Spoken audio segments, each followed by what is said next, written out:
Hello everybody, welcome to this playthrough for Rookie Division for the Touchdown Tournament. The video is sponsored by Golf Clash and Playdemic. And before we start, don't forget to subscribe to the channel. Also, visit golfclashtommy.com for more Golf Clash related content. You can get the text guides on Patreon by being a subscriber there. Link to patreon.com/golfclashtommy can be found in the description down below. And those will be good. I really enjoy these holes.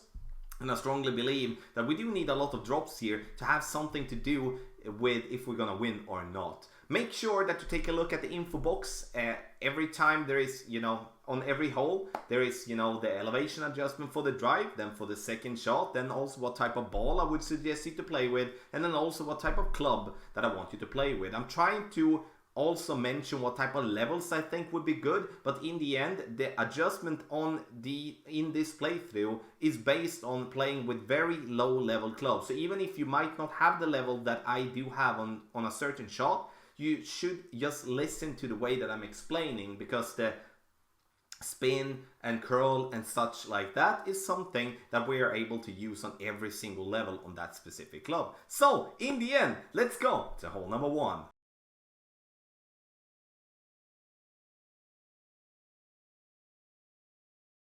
So for hole number 1, we're going to play this one with a 20% over adjustment, and we're gonna go for the rough bump. And we're going to use 2 to 2.5 bar topspin. It doesn't really matter what you're using, you're still going to end up on the green if you do hit perfect, great left or great right. And we're playing with a power 3 ball here to put ourselves into absolute maximum distance with our extra mile. Adjust maximum distance with a 20% over adjustment as just explained. And then you're going to push up your target just a tiny little bit after your adjustment. The reason we do that is because we go from a higher point to a lower point, and therefore we are losing distance. So to compensate for that, we push up our target just a little bit. We bounce into the rough, roll out, and then we're gonna be either for a putt or a wedge and make a very simple eagle on this par 4.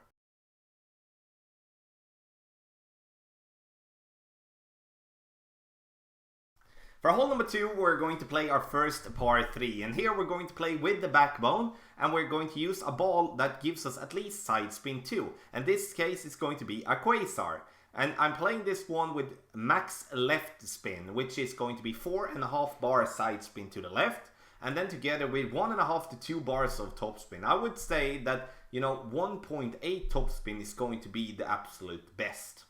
Have the red ring just slightly inside the rough, and then you play for maximum distance with a 10% over adjustment. And this is obviously going to be pretty difficult to get this ball to kick back into the left here, because we are going to have the wind coming left to right.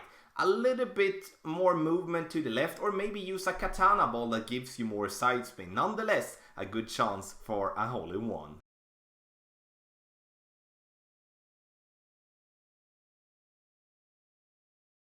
For hole number 3, we're going to play with our quarterback, and now I would suggest us to play with a side spin 3 ball if you do have some. If you don't have a katana ball, then you go back to a quasar, which only has side spin 2 but should work nonetheless. Maximum distance is what we are going to adjust for, even though we are in medium distance of our club. 10% over adjustment. And looking at the spin, I'm using 3 bars of top spin and as much side spin to the right possible. That is very important. If you do not play with the katana ball using side spin 3, then you will have to apply curl if playing with a side spin 2 ball like the quasar. And the curl that I would like you to use is approximately half a ball of curl to the right. For the second shot, we're going to play with the sniper if we have the sniper in at least level 4. Otherwise, we're going to play with the Viper. And here I'm using as much side spin to the left possible to keep myself away from the rough on the left hand side. Because, we never want to find ourselves in a spot where we're aimed so close to the rough, where a bad shot could potentially clip the rough and we roll out, and we have a very difficult chance than to save the eagle from distance. So using the side spin there, take ourselves more to the right with our aiming point and still aiming towards the pin. The hard part here though is to get the backspin correct, and I would say 2.5 bar backspin would be more accurate than the 2 bars that I'm using right now. So the ball is coming in very nicely here, but doesn't really have enough backspin to stop.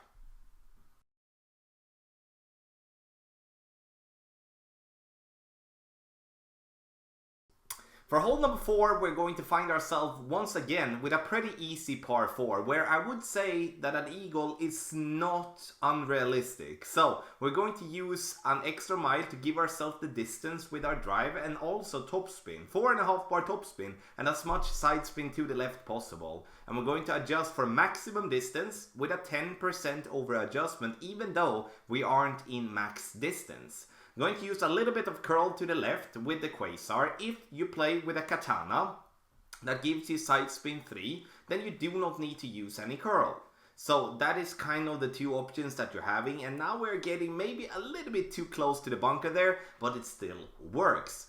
We're getting it up there, and then for the second shot we're going to play with the thorn, and now I would suggest something that you might haven't tried before, but that is because the green is very bumpy, but the dunk here is going to be your best chance to making an eagle here on hole number 4. So aim for the back end of the cup, and then you adjust based on your club distance. So in this case we are going to be very close to minimum distance, so we adjust for minimum distance with no elevation. If you feel that no, I will never dunk, I hate it or whatnot, then you just bounce and roll up towards the pin. But once again, we do and play the dunk due to the green being extremely bumpy after having a little bit of a makeover from the game makers.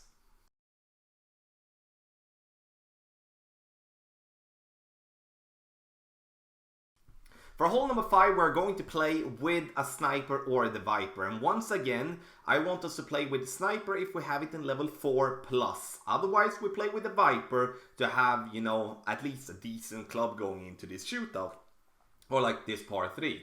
Play with the quasar or the katana. Here, I would strongly suggest a katana. If you do not have any katanas, then you play with a quasar. But once again, the curl is the one that we do want to try to stay away from at least as much as possible. And the less side spin we're having, then the more curl we need to use. So a katana ball, max side spin to the right, and then I would like us to play with 2.5 bar backspin and make the ball just come in very nicely towards the pin. And in the end, we needed a little bit more curl. Speed, there is nothing wrong with that, but a little bit more curl than we would be there. Medium distance with a 20% over adjustment is the adjustment and the elevation.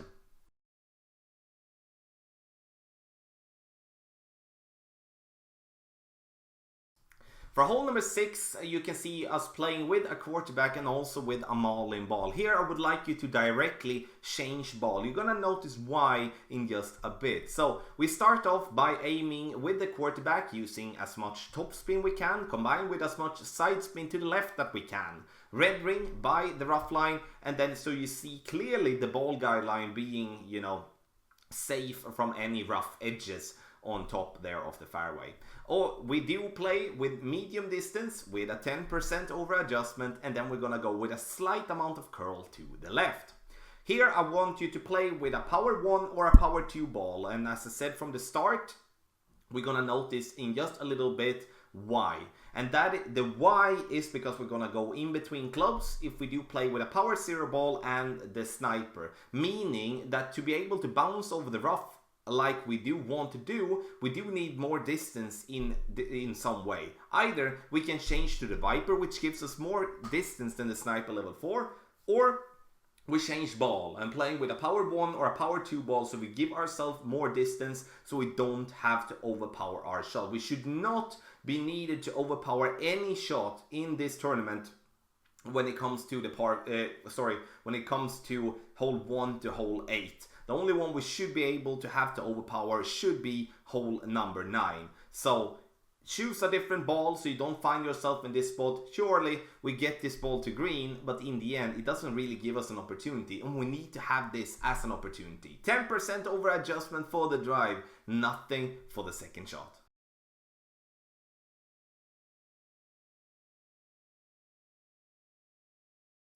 For hole number 7, we are going to lay up on the left hand side here, and we're using a Marlin ball because we don't really need anything else. We do need a little bit of side spin, and we obviously want to reduce the wind just a little bit. So the Marlin is actually a perfect ball for this drive. Now we're going to play with max top spin and then 2.5 bar side spin to the right.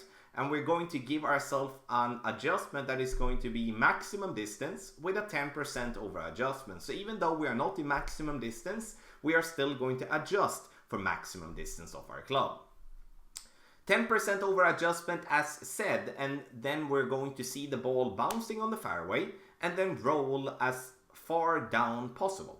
You know, we do want to find the ball in a position where we can then play with our long iron for the second shot. So if we do go too far, we're gonna have a short iron, and I do believe that playing with a backbone here is going to be better than playing with a short iron. Here we would like to play with 4.5 bar backspin, and we aim the ball for the hole. Make sure that you take a look at where I want my ball to bounce first. That is on the fringe. That is because I do believe that the fringe is the more consistent area to get the first bounce on. So that is what we're looking for. Now we're going to adjust this one with a 10% over adjustment, and we do adjust it from the distance of the club R. So in this case, the distance for this club range is medium distance, and we're going to therefore play it medium distance of our club. So the ball is going to go up in the air, it's going to bounce on the fringe and then get in for a nice little eagle. 10% over adjustment for the second shot as well.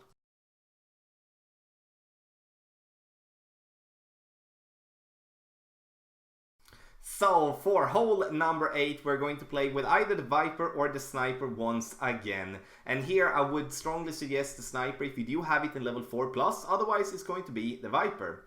1.5 bar topspin, and we're trying to get the ball guideline pointing directly at the pin, meaning that the tip of the ball guideline should be pointing at the pin, but obviously we don't want the ball guideline to be all the way to the pin, because then you're gonna come in too hot, and that is something to have in mind. 1.5 bar topspin, and we're going to adjust for a minimum distance with a 10% over adjustment. And in this scenario, I do play with a basic ball because I do believe that we don't really need anything else than just a topspin. And then a basic or a Marlin in this case would be good for you to still get a good chance, but then also save some of those a little bit better balls.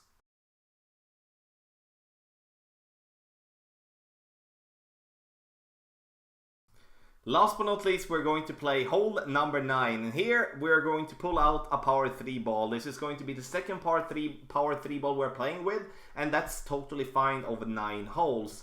4.5 bar topspin, or use as much topspin that you possible can. So if you have a club that gives you more topspin, use more topspin. Then with as much side spin to the right possible as well. Adjust maximum distance with a 10% over adjustment. Once you have adjusted that, you push up your target up to max, and then you're going to go with overpower. Here you can go with max overpower without any problems, but I would rather like you to go with a little bit less than max overpower to give yourself more control, so you can hit at least great left or great right, so we're not going to miss our target completely. 10% over adjustment was mentioned as well. I say it again to just repeat myself. Second shot, no elevation, and here we're going to do the same thing that we have done on all the other times that we are playing with the Sniper. We're using the ball guideline to point directly at the hole. So in this scenario, I would say 2 bars of backspin should be fine, and 1 to 2 bars of left spin, depending on where you are after your drive, obviously. Adjust in this scenario for medium distance with no elevation whatsoever, and then we're gonna take our shot.